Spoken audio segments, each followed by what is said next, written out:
Hello, and welcome to the Sailing and Cruising the East Coast of the United States podcast. I'm Bela Musits. And I'm Mike Wasserman.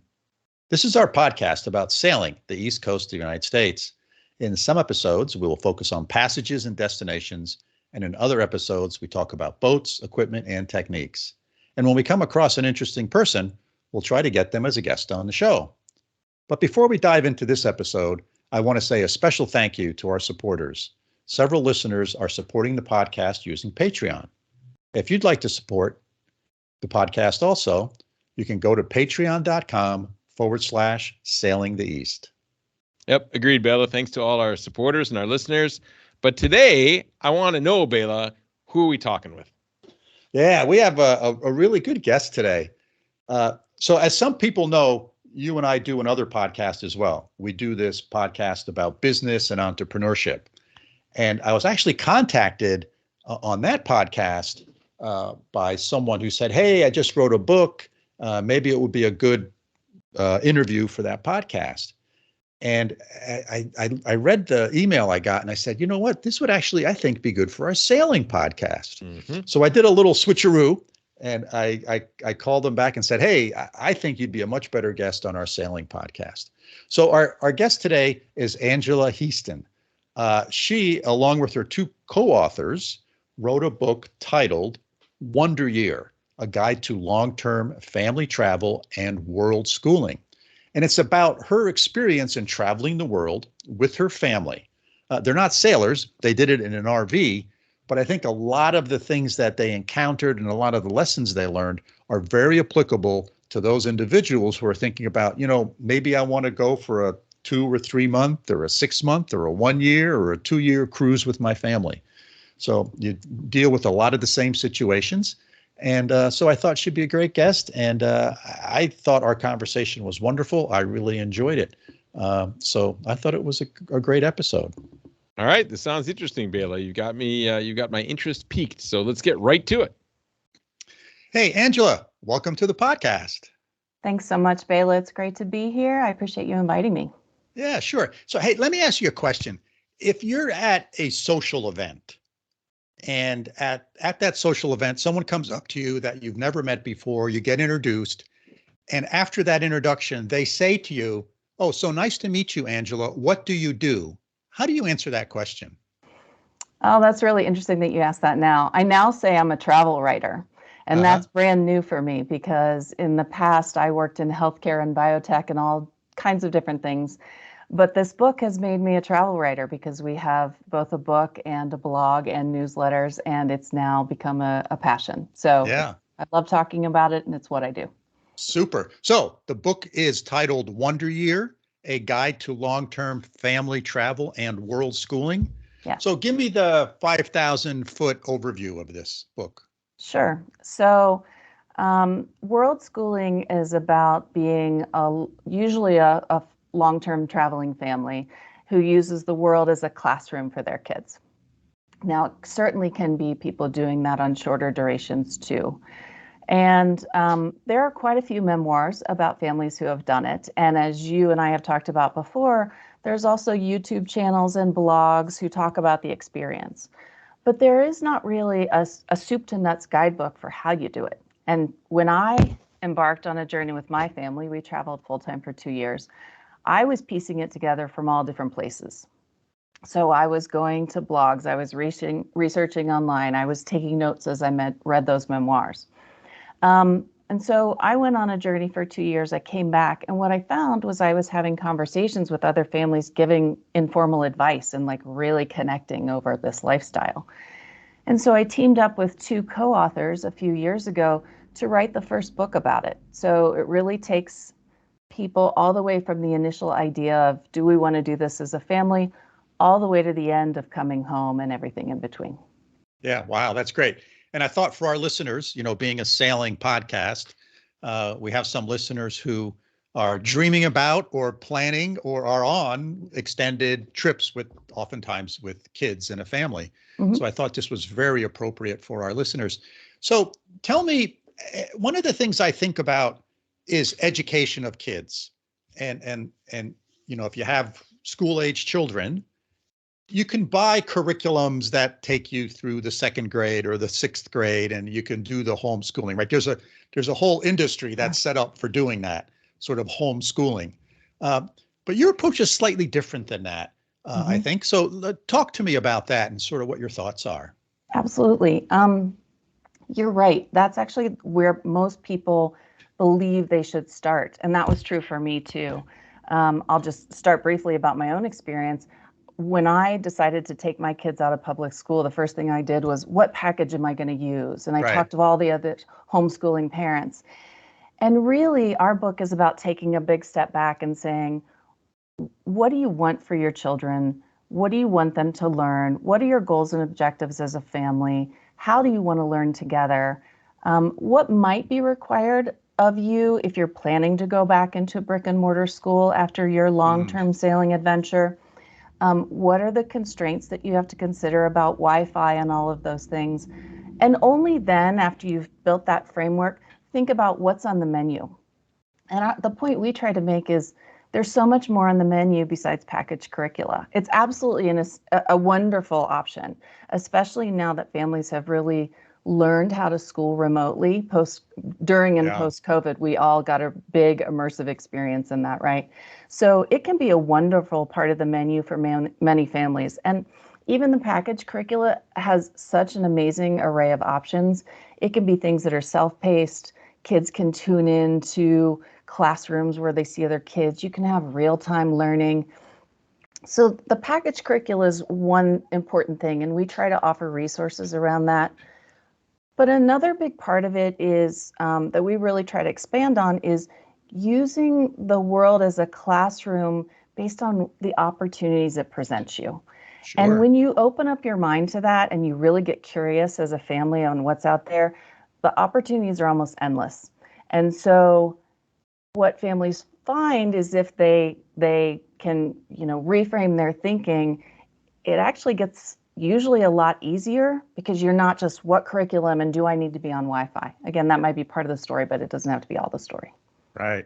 Yeah. I mean, what a better way to learn about different cultures than to be there. Yes. What we like to say in the book is learning from others, not about others, which is really about connection and learning authentically versus filtered through a book or somebody else's writing about it. So conceptually, I understand what you just said, Angela. This notion of using the world as the education piece. But that's a pretty high concept. So can you talk a little bit about, okay, the family and I just land in Peru. What do I actually do to sort of engage the family and the kids and give them that experience? Absolutely. And I'll use the Peru example. And then I'd also love to tell you a little bit how I look at that from a boat or RV, because I think there's some similarities, but also some differences that might be helpful to your audience.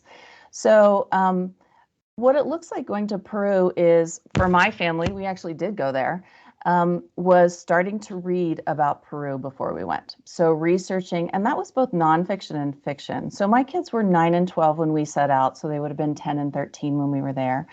And so be starting to read about its people, its culture. We would research places to go. There's all kinds of programmatic things you can do as a family where you're learning from people on the ground.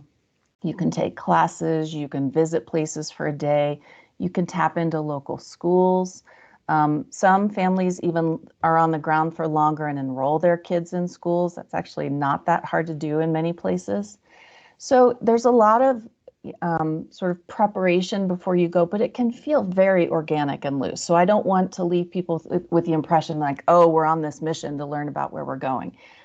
And then when you're on the ground, it's doing those things. It's also being opportunistic. So one of the things that we have found that works great is talking with local families about where they take their kids to learn, where do local kids go on field trips? What are the museums and the government buildings and the environmental places they go? It's immersing yourself in culture. It's learning the language and the currency of where you are. We had a little trick as a family. We did like the top 10 words everywhere we went. Please, thank you, how to do things, how to ask for things, hello and goodbye. Enough that we felt like we just weren't visitors and taking from a place, but really trying to immerse ourselves and learn about it. And then lastly, when you leave a place, it means reflecting on what you learned. That can be, again, really informal. It might just be conversations together as a family, but it also can turn into real lessons. So I remember, projects that my kids would do where we'd write in journals. They might write a story about a place. They might write about a character, a person they met, art projects, all kinds of things. So we have a lot of ideas in the book and in other resources too about things you can do to sort of make it come alive. But the main thing I want to leave people with in that answer is how natural it can all start to feel versus being highly orchestrated. We must learn A, B, and C as we go. And, it just all starts to seep in. Yeah. Yeah. So you had mentioned sort of the difference between how you get there and what mode of transportation you may use and sort of various different constraints. Can you talk about that a little bit? Yes. So a couple of the big questions, as people said on long-term travel, are what is their planning horizon going to be? So are they planning a month or two at a time? Some families just do it day by day, and some people plan their entire year. And those have trade-offs, right? Sometimes it's nice to know where you're going and where you're going to sleep. And sometimes you might get somewhere and love it so much you want to stay longer and make a change of plans. So there's that planning horizon aspect. Then it's also where are you going? And we offer some ideas that can feel really overwhelming to families because there's it's literally a world full of choices. So sitting down, it's a great way to involve kids, by the way. Where do you want to go? It can be everything from wish lists to exploring ancestry to learning about cultures. Some families choose a theme. I'll offer that my family really wanted to study some of the pivotal wars the US was part of, but from the other side. So when we went to Europe, we chose some of our spots based on learning about World War II on the ground, and then same in Southeast Asia. And so I'm prefacing your transportation question with all of that because really only then do you start to explore how the heck do we get there. So trade-offs between the old phrase of planes, trains, and automobiles. But, using local transportation, backpacking, and traveling by van. And then, of course, for your listeners, going by boat. One of the things that I've heard from boat travelers is how nice it is you're bringing your home along with you, right? So you still have a sense of home, but you're visiting different ports and marinas. And that can be a beautiful combination. It's very similar to traveling by RV, which many, many families in the US do too. Yeah. So one of the challenges I've heard people talk about that sail with kids is the vast majority of other cruisers out there are without kids. Mm-hmm. So if you pull into a port or a harbor or an anchorage, there may not be other kids around. So how do you kind of think about the socialization for your children in these new situations? Yeah, it's a question that comes up all the time in the community is how do you find community, right? And so I'll answer from a sailing point of view and then also more generally. So I'll share in case your listeners don't know, there are sort of already established communities for sailing families. My favorite one that I've learned from and talked to people who are part of is called Kids for Sail, and it's KIDS number 4 SAIL. They have over 7,000 members. And on that forum on social media, people share information about where they are, their kids' ages, if they're looking for connection. They even have a really cool thing I learned about from a sailing family where they have burgees, these flags that they put up on their boat to say, hey, we have kids on board and we'd love to meet other families. I think what happens too is families will meet and then they make plans together to sail other places, right?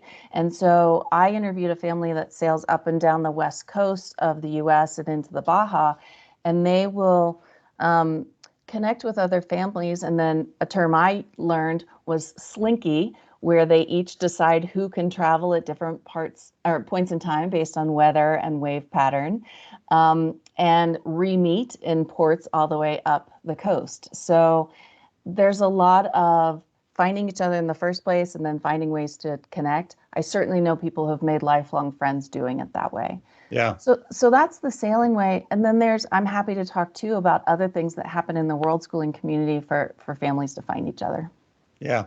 So the other, as you were saying that, the other question that comes to mind is if you take a family that doesn't travel, right, other than they go on a 2-week vacation someplace, Mm-hmm. and they live in the same house, kids grow up in the same house, there's not a lot of saying goodbye.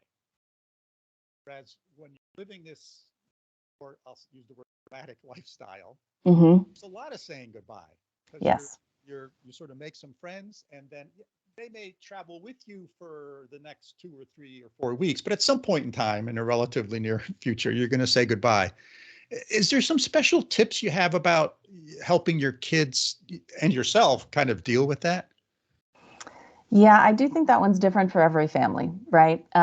So I'll speak from my personal experience. When we were leaving to go travel, we were saying goodbye to our community for good because we had decided to leave where my kids had grown up, travel, and then move somewhere else. So we eased a little bit by going back during our travels for little mini visits. So that helped a lot just to bridge some of that. And then just like anytime a kid moves, when they land in the new spot, you try to foster connection. I think for sailing families, there's a recognized trade-off in that for sure, knowing that there's a lot of hellos and goodbyes in exchange for a life of, a little off the beaten path and more adventure. You certainly can meet more families, more diverse families, more people that are less like you, and that can be a beautiful thing for kids in terms of the connections they make and can hold on to, and also what they learn about other people in other parts of the world. I do think social media has helped tremendously with this. Again, just my own experience. My kids were at an age where jumping on servers and playing Minecraft with friends in forums, they had whole communities on there. So I think kids find a way, but it is a trade-off of the lifestyle for sure. Yeah. Yeah. How do you deal with sort of healthcare? Mm-hmm. Right. Kids always they're always tripping and falling and need stitches or whatever. So you're in a remote place, or maybe not remote, but an unfamiliar place, and you sort of have to deal with some medical issue. Mm-hmm. What type of advice can you give on that? So a couple of things. Let me take the insurance part first and then the actual care piece. So there are insurance policies that cater to long-term travelers. So you have to Hmm. shop around, but on the forums, people talk about those pretty in depth about which ones are good and what covers outside the country and what covers kids. And so there are companies that specialize in that can really help you find a plan that fits a family.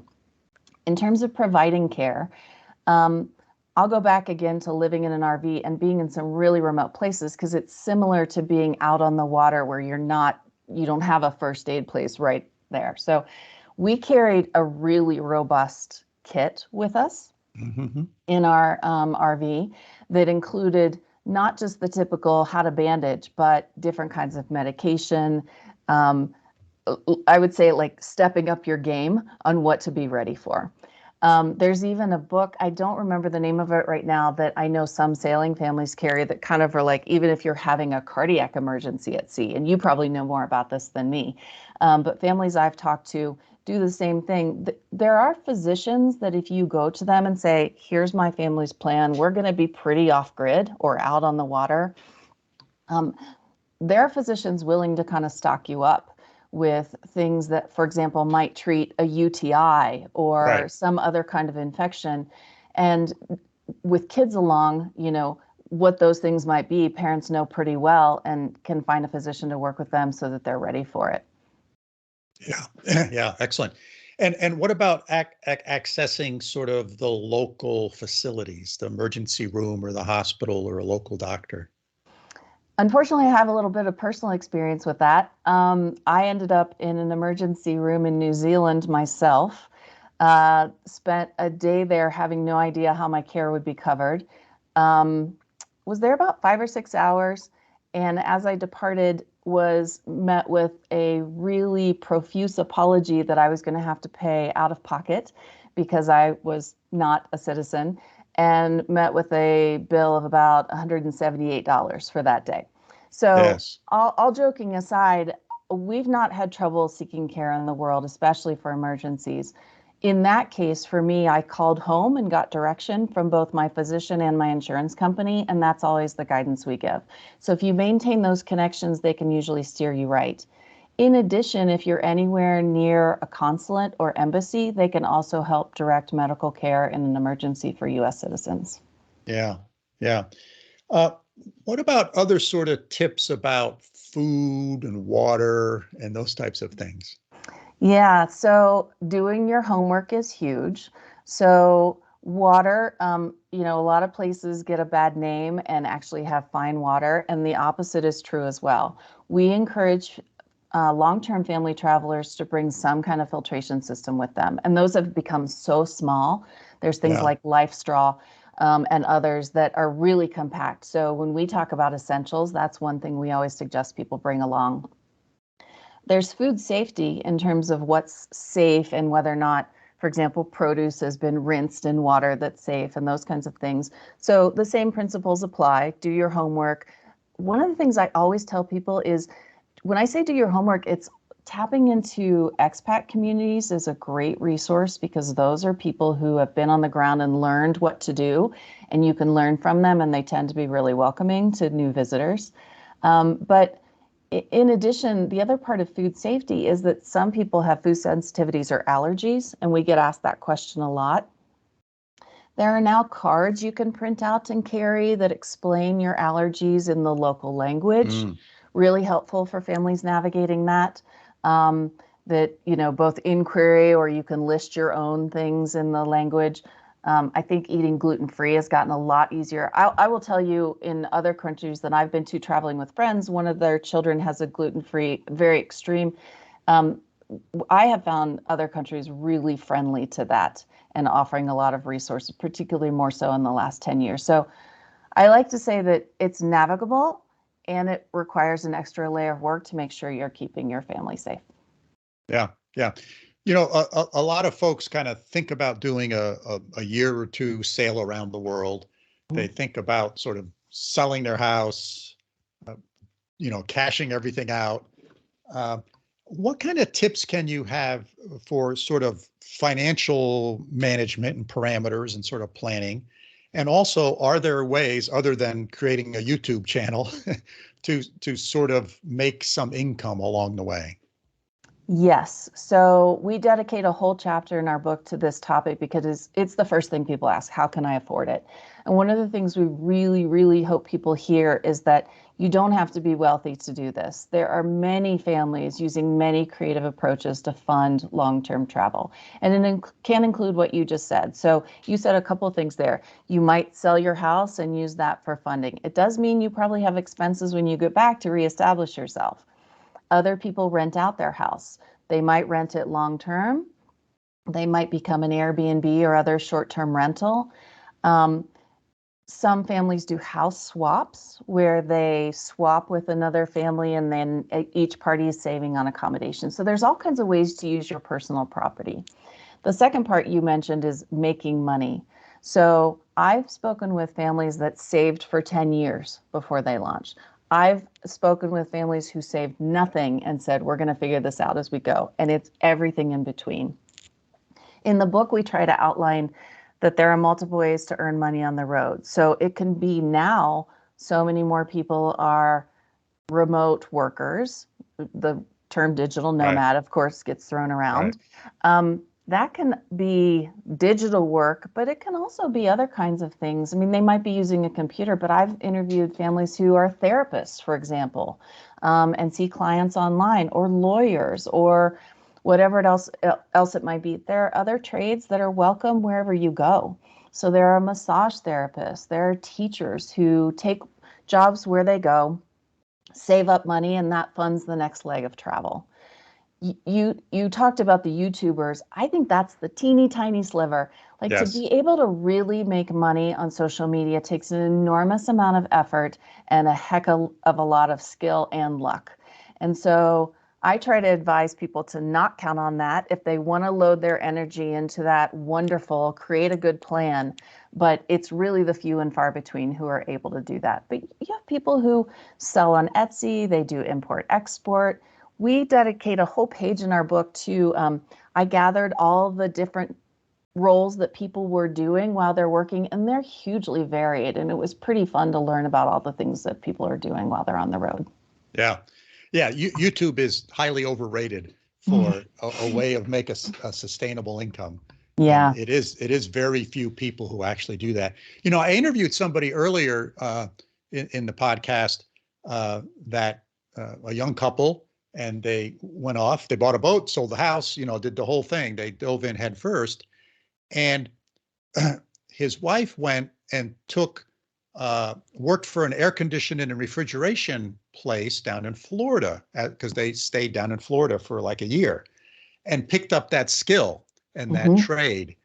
And lo and behold, wherever you go, boats need air conditioning and refrigeration repairs. And so she does that sort of on demand while they're traveling around the world, has some tools, you know, has the knowledge, and can do that as she meets people. And it's worked out very well for them. Sometimes they do that for money, and sometimes they barter and trade other things. But, you know, oftentimes think about where you're going, think about the needs that community may have. And then if you can have that skill or acquire some expertise in that skill, that can serve you well as also. Yeah, you nailed it. And that's a perfect example. I see both. I see people, the lucky ones are people who have jobs that can already move with them, right? But I see people seeking out information about those kinds of roles. And some of them require building a skill, and sometimes it's also just being willing to serve. So in the RV community, people are campground hosts. And so they'll go and host a campground, work the desk. I know somebody who personally did this, worked the front desk. Their family could stay there for free while they worked the desk, and then they saved up money and it funded the next month or two of their travels. And so people get really creative, and it's all about, I really think it's all about making it a priority for your family, that this is what we want to make happen, and how are we gonna do it? Yeah, prioritizing and understanding which things you're flexible about and which things you're not flexible about. Yes, absolutely. Okay. The other thing you mentioned was sort of reentry. So, you know, your 2-year around the world trip is done, and now you're coming back. And I want to focus this in two separate pieces. One is I want to talk about kind of the kids, and then how do you get them re-entered into school? What types of things did you document along your trip, and you know, present to the school to say, okay, here's what they've been doing for the last 2 years, and how do you get them re-engaged in that? Let's focus on that one first. Okay, let's talk about that first. So hugely dependent on what school you're going into. So I'll start by saying homeschooling laws, which school districts don't know the term world schooling or boat schooling or anything like that. So you're still going to be checking a box on a form probably that says something about taking your kid out to homeschool. Depends on the state. But if you're returning to a school that you already know, a lot of times before you go, you can work out with them, like, what do you want from us when we get back?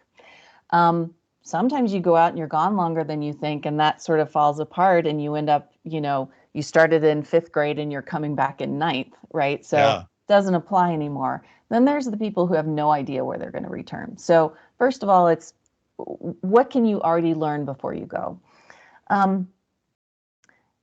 In case you're returning to a school that wants to see something, it's really helpful to kind of keep track as you go what you're doing. Some people do that in as simple as a spreadsheet. For myself, I just kind of flagged in each location what we had done, really loose one-liners, what we'd learned about, and if my kids produced work, I made a little note.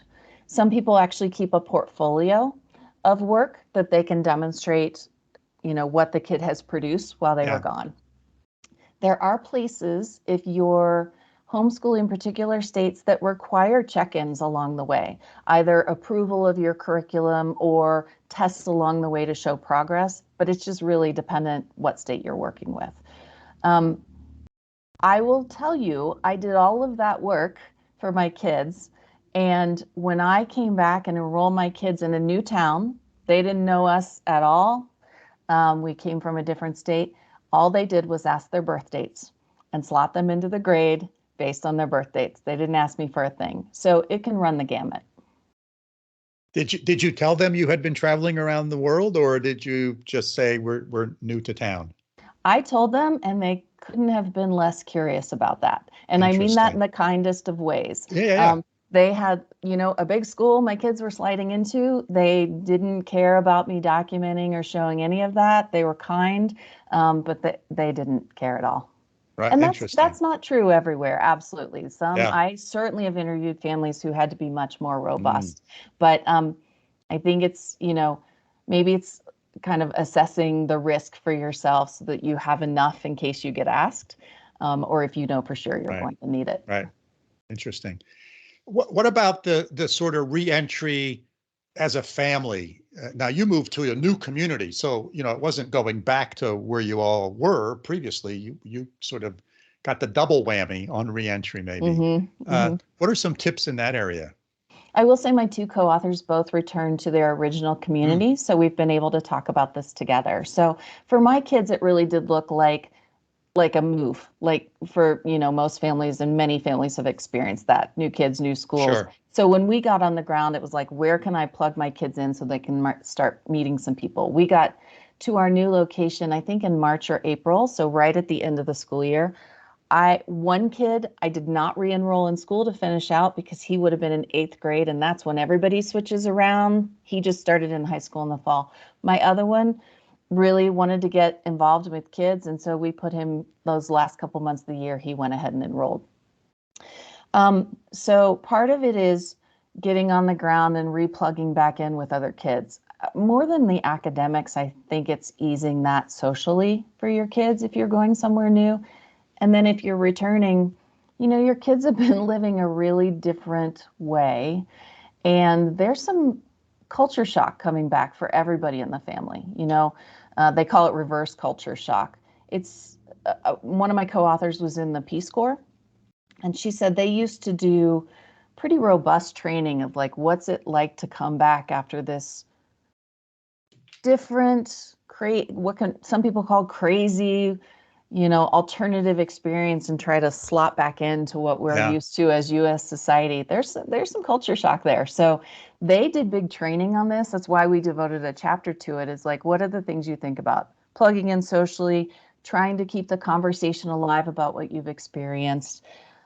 Also inviting others into your life, being the welcoming person on the block, being the family that takes in an exchange student, like keeping that cross-cultural connection can be really healthy and help sort of smooth it for the kids in your own family too. Yeah, great. So thinking about the family unit and you're embarking on this big journey, what were some of the things that were harder than you thought they would be, and some things that were easier than you thought they would be with respect to sort of the family unit? Sure. So I'll speak for myself on that first part. Harder for me was, and actually this is true for my co-authors too. When you leave home and you embark on this kind of journey, it's sort of like roles and responsibilities all get tossed up in the air and have to resettle. So there was some bumpiness between myself and my husband, like who's doing what and who's the lead and who's the helper and who's in charge of this. That was true both for in our RV. It was true with divvying responsibility for the education piece with our kids. So it's just some shaking out more than it's hard, but it brings up questions that you haven't thought about in a while about roles in your family. True for kids too. I think for kids, it's with parents a lot now, with kids less. Right. We talked about that before. So how do you still build those social connections? Because they need peer time. It's what jobs they want to be part of and what responsibilities the kids can have and thrive in and enjoy. There's sibling dynamics to take on. I've heard everything from, siblings really started butting heads more to suddenly they became best friends because all they had was each other. So it shakes it all up. It's really nice to balance that with finding time with other family and friends. That can look like bringing family and friends to you. It can look like visiting family and friends on the road. All of those things can help too. But yeah, it's a big shakeup for sure. Yeah. What things did you really dread happening or worry about happening before you embarked, but everything was fine? I worried about my kids getting sick and not being able Mm. to manage that, and it didn't happen ever. We traveled full time for 2 years, and I was the only one who had the mishap. Otherwise, my kids were actually much healthier. I think not being in school and exposed to stuff all the time, but also getting Right. getting enough sleep, eating well, being really physically active, like it kept us a lot more healthy. So that was one of my biggest concerns. And my second biggest concern was absolutely the how the heck am I going to teach my kids? I've never been a homeschooling parent. Yeah. It was left to the public schools. I was attentive as a parent, but I wasn't in charge of that. Right. And I really worried about that and sweated that. And it absolutely ended up being a beautiful experience that was so much easier than I thought. That's great. That's great. I want to start wrapping this up. So, if people want to find out more about you and the book, give us the title of the book again, where we can get it, and a good way to reach out to you. I'd love that. So we're wonderyear.com. Let me start with that because that would, if you only knew wonderyear.com, you'll find everything else. The book is called Wonder Year, A Guide to Long-Term Family Travel and World Schooling. And it definitely takes on the travel aspects and the education aspects, both. We have social media at Wonder Year Travel, where we're constantly producing other travel tips for traveling families and other content. And one of the things we love to do is direct people to other resources that we love. And we also have a newsletter that does that as well. Super, super. Angela, is there anything that I haven't asked you that I should have asked you or you'd like to share with our listeners? I would love to just share one thing. I listened to prior episodes of this podcast, and I heard you talk about having your grandkids on the boat. Yes. And I loved that you talked about how to keep them engaged in that experience. And you said two things. You said, one, keep them busy, and two, make it a game. And what I think both of those things can be at the heart of world schooling from a boat, because if you take those, you can really expand on those. So keeping them busy, if you give them jobs, another layer of world schooling is exploring like, why are you doing those jobs? What are the instruments you're using? How do they work? What are those mechanical support? So it's really tapping into the natural curiosity as you give them the jobs.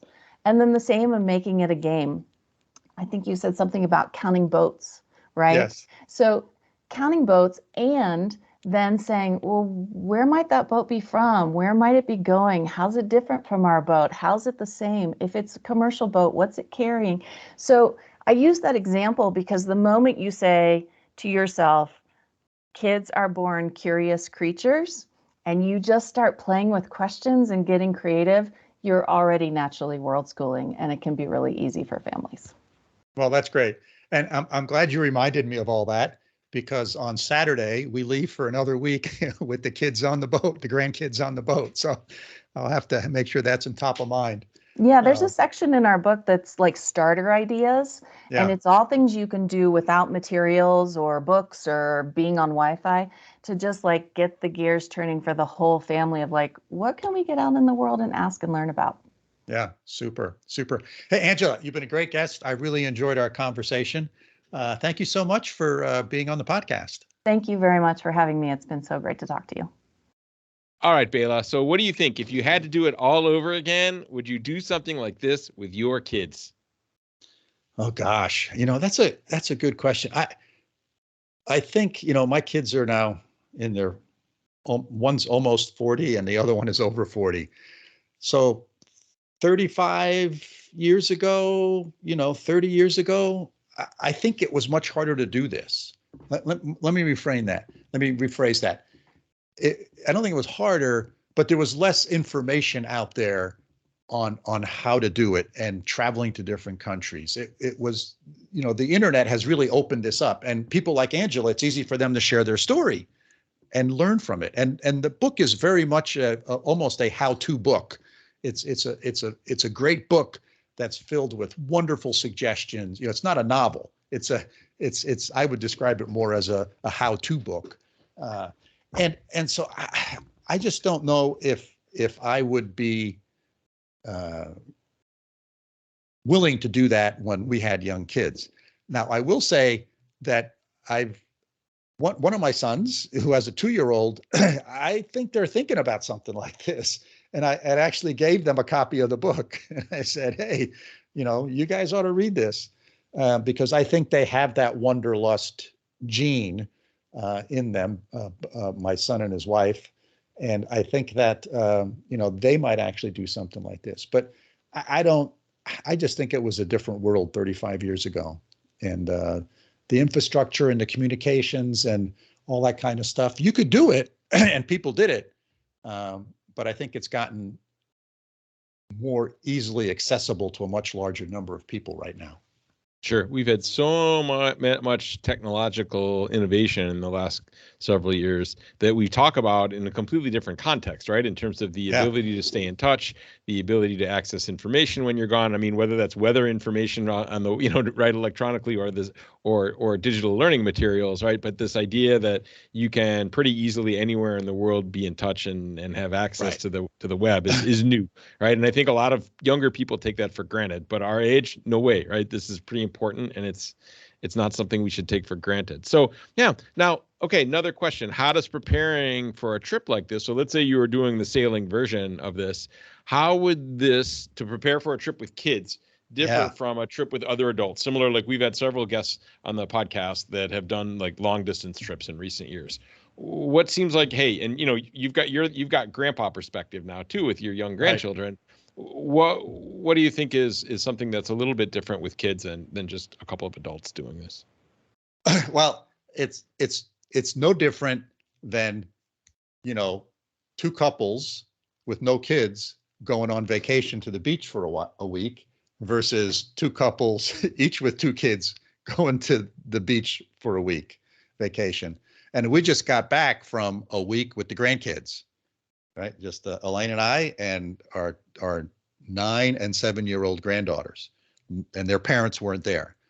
So you got to plan. The biggest difference is, I think, you got to think about things to keep the kids busy and occupied. They have super high energy levels. So you got to think about, okay, we need some activities that's going to burn energy, right? We need some physical activities. And both of our granddaughters have high energy levels. So you got to think about physical things. You're going to go for a hike. You're going to go to a swimming pool or go swimming, or, you know, they just can't sail for 8 hours. That doesn't work with them. And if, you know, even if you do, after about, you know, their attention span is a half hour maybe on a particular subject or topic. So they love to steer the boat, and that's good for about a half hour. But then you got to come up with something else, and you got to come up with a game you're going to play. Or, you know, we do things like, you know, what's the next buoy that's going to come up? What should the number on the next buoy be? And it's a red one. What does that mean? Or, you know, can we look at the chart and find the shallow area that we want to avoid, right? So you got to keep them occupied. And I think that's the biggest difference versus when we go sailing with the two adults. It's you don't have to do any of that stuff. You know, you have a sort of a conversation and discussion. So I think that even for a day sail is the big difference.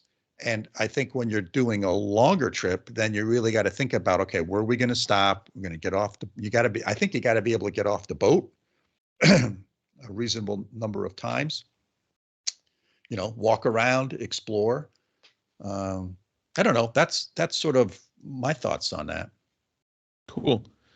You know, the conversation you had about healthcare was interesting. Like, yeah. You know, I think if it's just you and you're sick, okay, you need to take care of it. But when it's your kids, right, this probably has a slightly, I mean, you know, I think the listeners know, we have no kids, voluntarily child-free, VCF, I like to call it, thankfully for us. But, you know, it's this different level of concern, right? How did you, when you did your extended trips, you know, what was your kind of thinking on in terms of healthcare and medications and these things? Was it something that was really critical, or is it something that you'll just deal with it as it comes, or how much prep is important for something like this? So I think there's a couple different layers here. One is emergencies, like somebody cuts themselves really bad on the boat. So being a ski patroller, as some people know I have some pretty advanced first aid skills. I used to be an EMT. That has expired, but I still have some of those residual skills. We have a pretty good first aid kit on the boat. So there's sort of the emergency piece of it, right? Someone gets hurt or injured, and there's I need to do something now. And then the next question is, do I need to get them off the boat? And one of the great things in this country is we have the Coast Guard. They're very responsive. And if you call them and you say, look, I have someone who's seriously injured, they need to get to the hospital, they will come get that person. I mean, that's freaking remarkable when you think about it. Right. With a boat or a helicopter, right? Yeah. Right. I mean, it's got to be a true emergency. You can't call them because, you have a little scratch, right? But you call them with emergency, they'll come get you, which is just, that's remarkable to me. Or you can get appendicitis. There's all sorts of ailments you can get, as we all know. So that's why I think you've heard me say this before. I like to stay within helicopter range of the coast, so that if there is some emergency, I can sort of get that. So that's sort of one piece. Yep. And then if you're in a different place, you're in a different city, a different country, as Angela talked about, there are health insurance plans you can get, worldwide health insurance plans you can get. There's also worldwide evacuation insurance you can get, that if you have to get back to the United States, they'll get you back to the United States somehow. So those are all infrastructure things that exist and services that exist. And as she talked about, when you land in a foreign place that's foreign to you, talk to local people about where do they go, if you have a situation, or just get that information and speak English if you're in a non-English speaking country. We relied on this a lot in Germany as well. You find other expats, like she said, and they're going to be helpful, and they want to help you. Yeah, you went through this, right? Yeah, 4 years ago, and you moved to Germany. Landed in a brand new place. Yeah, when we've taken students to China and to Japan and to Singapore and to all these different places where English isn't the dominant. Well, Singapore English is spoken really well, but you have to do the same thing. You have to figure it out, right? Where you can get help when you need it, and it's best not to wait until you have an emergency to kind of have that information. Right, and you can pre-research a lot of this stuff given the internet, right? Mm-hmm. So you can figure out, okay, I'm going to this location. Where are the hospitals? Where's the urgent care center? Where's the library? This is a broad set of things, not just healthcare stuff, but you can figure all this stuff out before you kind of get there, so you have an idea of the lay of the land. And I think, again, when you're traveling with kids, that can be part of the education and the planning that goes into it. This past week we had the grandkids. This was like they were finally old enough and interested enough that they wanted to learn all about sort of how to tie knots, how to throw a line, how to catch a line, how to dock the boat. They were really into all that stuff. So you make it part of the experience for them. So I think that's sort of how I think about that piece. Cool. Yeah, and then kind of the interesting other kind of, you unpeel this onion a little bit. It's like, okay, from an educational standpoint, if you're taking your kids out of school for a long distance, how do you manage that process so that it's not instead of what they should be learning in school, it's in addition to, so they don't lose a year of math or a year of science, right? Because that has some negative impacts. You want them to make sure that they're getting at the right level, but that this is enriching that, right? That they're working together. And, this, I think, to me, this is aligned with what Angela was saying, but I think it's important to make this point. And again, you and I have combined, 50 plus years of academic teaching experience, right? But I think that it's important. I've seen kids that get taken out of school, sometimes the parents are really well prepared and do a fantastic job and they have these cool experiences. And sometimes for a variety of reasons, they're not so good at it. It's just not in their nature to be good teachers. Sometimes they're not prepared. And I think that it's important to, when you're thinking about this kind of schooling element, that every parent has the responsibility to make sure that they do some reading and do some thinking about the science behind effective teaching. What are the skills that you need to be an effective teacher? Not everybody is born with this. Believe me, I wasn't, right? And you have to learn. And every kid is different, and I get it. And you know your kids best if they're your parents, but I think there's some kind of literally some really important teaching and assessment skills that you can learn easily, right? There's all kinds of universities that do this all the time, but you do some reading, talk to some teachers, right? Get some skill set. This is a great book. I agree. It's a how-to guide, but I wouldn't rely on it for the only tool that you're going to use. And I'm sure Angela would agree with this, right? That there's other tools that you need to have and there's other skills that you need to have when you're taking your kids out of school. Great experience, all for it, but I want to emphasize as an educator, it's also important that your kids don't lose a year of math or a year of science or a year of communication, because that can have some downsides later on, right? You want to try to do both, right? Right. I think is the key, you know? Yeah, I agree with you 100%. I think this is an enrichment opportunity. Exactly. It's not a substitution. It's not a replacement or a substitution. It's an enrichment opportunity. And I think that is key. And as Angela and I discussed, there are curriculums you can get, right? Sometimes the school district you're in can be very helpful in that. And if they're not, or they don't have those resources, you can purchase curriculums that for homeschooling. You can pick the grade and you tell them, and they'll give you the thing. You line up what your kids are doing and you find the best fit. Exactly. And you talk to a teacher that will help give you the skills on how to implement it, because it's not just give the kid the iPad and let them do it, right? There's much more to that than this. But I think you're right. I think that there's good material in the book. I think, I don't think we're saying anything that contradicts Angela, but I think it's a nice, with you and me having all this professional experience when the kids are older, that it is important to see this as complementary and enriching rather than replacing. And I think that's a nice kind of note to leave us. And I think it also helps. You and her talked about this reentry thing. And I think it helps if the kids go right back into school and they don't miss a beat. Whether the school cares or not, but I think it's easier for the students, like, oh, I didn't miss anything. In fact, I did better by doing this. And I think it just relieves some of that stress of going back. Culturally, it's going to be a shock. I know it's shocking for me just to go back for a couple of weeks when I go back to the U.S. On a number of levels, culturally and communication-wise and interpersonally. And I'm sure for kids are pretty flexible and adaptable, but after a long period away to then go back, sure, it's hard. And I think the confidence that they didn't miss anything at school, way better.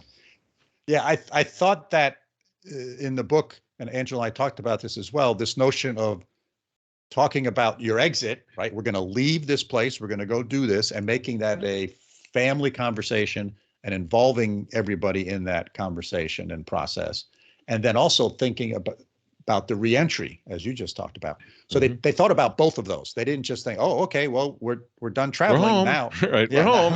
Have fun, kids. Right. They thought through sort of, okay, what are the steps involved? And they planned that out so that they are well prepared, because a lot of these things can be pretty stressful situations depending somewhat on your personality. And for some people, it's going to be much more stressful than others. So I think recognizing those signs and symptoms of someone under stress or it's not going well, and having ways to mitigate that, I think are really, really important. Yeah, totally agree. Yeah, but cool, neat idea and neat story. And I love how you adapted this kind of land travel to a sailing motif. And hopefully it gives our listeners some food for thought. What do you think? Time to wrap this one up? Yeah, sounds good, Mike. All right, listeners, thanks for joining us for yet another episode. We hope you found this conversation interesting and thought-provoking as we did. If you have questions about what we've discussed, as always, please feel free to get in touch with us. Our email is sailingtheeast, that's all one word, @gmail.com. Hey, and if you enjoyed the podcast, hit that follow button on your favorite podcasting application. Hey, and if you know of someone that would be a good guest on the show, let us know. We'd love to have them as a guest. So until next time, signing off from upstate New York. See you all soon. Great, Bela, from over here in Münster, Germany. See you next time.